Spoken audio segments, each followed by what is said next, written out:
what these critics of the founding would say is no one is claiming that the founders themselves would celebrate these things, but they say that they set into motion a regime that basically had some inherited moral capital that it was not able to replenish, that America, the founding, eats through as corrosive. And you end up with Drag Queen Story Hour at the local library, not because that's what they intended or themselves wanted, but there's something in the logic of it which over time leads to it. How would you respond to that charge? Well, first of all, I'd point out this is happening all over the Western world. It isn't anything unique to the American founding. Whatever's going on, and I'll acknowledge from my point of view, which is close to the founders, is that this is a degradation and a collapse of Western civilization that is happening.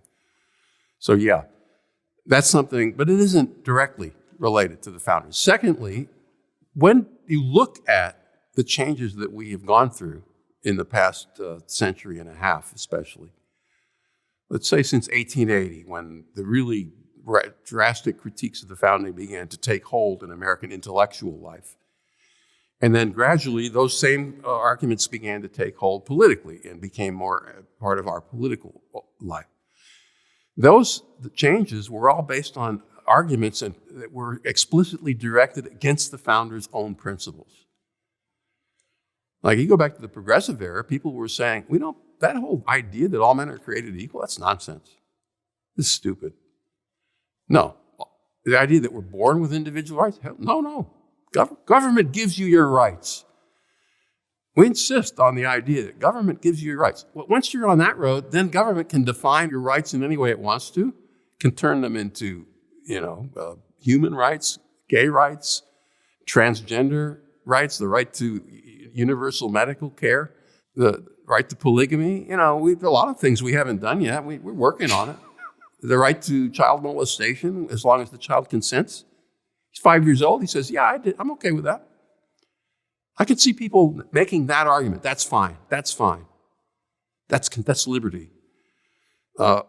Sure, the founders used the word liberty and they used the word equality.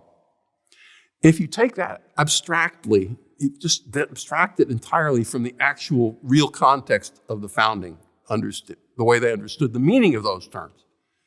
You can turn them into anything, no doubt about it.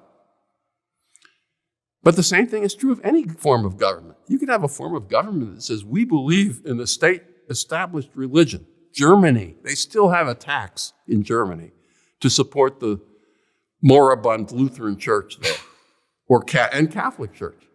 You get taxed for, this is exactly, so many of the critics of the founding in our country, you hear them say, well, shouldn't we have had an established religion? Oh, that's helped a lot in Germany. Yeah, look at what happened to them. No, this is all, it's idea that somehow or other the founders are responsible for the world that they bequeath to us. It doesn't make any sense.